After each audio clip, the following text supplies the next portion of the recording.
ہم سے اب یہ سوال ہوتا ہے کہ جناب آپ یہاں سیمینار کرنے آئے, آپ نے یہاں خطاب کیا کہ فلسطین آزاد ہوا؟ Answer would be a big no. آپ نے پورے پاکستان میں جلسے جلوس کیے, فلسطینی جھنڈے لہرائے, جہاد کے نعرے لگائے, آپ نے کیا کچھ نہیں کیا؟ فلسطین آزاد ہوا؟ Answer would be in a big no. تو پھر فائدہ کیا ہے؟ اب میں آپ کو بتاتا ہوں اس کا فائدہ کیا ہے.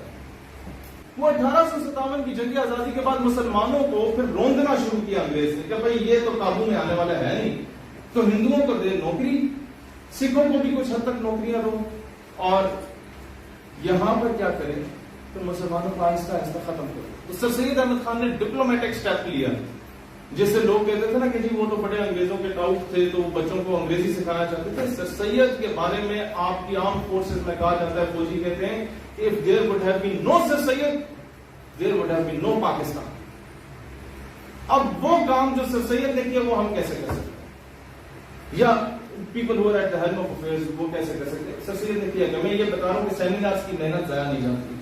سر سید نے سائنٹیفک لیب بنا دی, انگریزوں سے پیسہ لے کے کہ یار آپ انہیں مارو گے تو یہ ہر گھر میں 12 بیٹھے ہیں مسلمان, تو یہ آپ سے مارنے نہیں جائیں گے, لہٰذا مہربانی یہ کریں کہ ان کو آپ اپنے ذہنی غلام بنا دیں. وہ کیسے بنائیں گے؟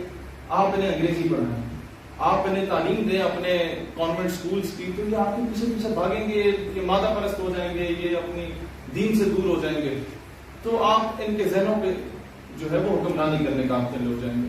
تو انگریزوں نے پوچھا وہ کیسے ہوگا؟ کہتے آپ مجھے فنڈز دیں, پیسہ دیں, میں علی گڑھ کی یونیورسٹی بناتا ہوں, میں سائنٹیفک لیب بناتا ہوں, سارے مسلمان جو نوٹیبلز ہیں ان کے بچوں کو وہاں آ کے میں مفت پڑھاؤں گا, اور آہستہ آہستہ انہیں انگریزی سکھائیں گے تو وہ آپ سے انٹریکٹ بھی کرنا سیکھیں گے, وہ پینٹ کوٹ پہننا شروع ہو جائیں گے, آپ کی تہذیب و ثقافت میں گھل مل جائیں گے. انگریز نے کہا تو بہت اچھا ہے. سر سید نے وہی کچھ کیا, انگریزی بھی پڑھائی, مسلمان کے بچے کو پینٹ کوٹ اور ٹائی بھی پہنا دی.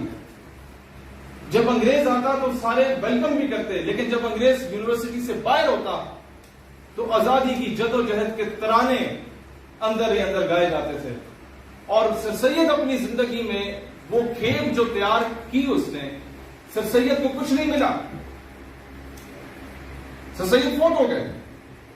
لیکن اس کے کئی سال کے بعد جب محمد علی جناح رحمۃ اللہ علیہ ہندوستان واپس آتے ہیں تو وہ سر سید کا علی گڑھ کا نوجوان پروڈکٹ کی صورت میں تیار ہو کے معاشرے کا حصہ بن چکا ہوتا ہے, اور قائد اعظم کو تحفے کے طور پہ مل چکا ہوتا ہے.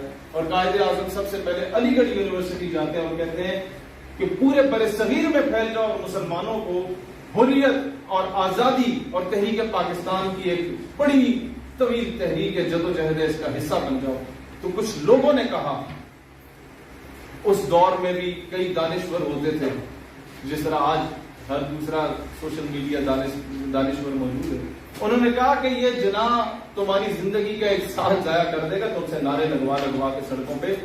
تو علی گڑھ کی تربیت نے جواب دیا, سر سید کی تربیت نے جواب دیا ان نوجوانوں کی صورت میں کہ ہم جانتے ہیں ہم اگر نکلے تو ہماری زندگی کا 1 سال ضائع ہو جائے گا, لیکن اگر آج ہم نہ نکلے تو امت کی صدیاں ضائع ہو جائیں.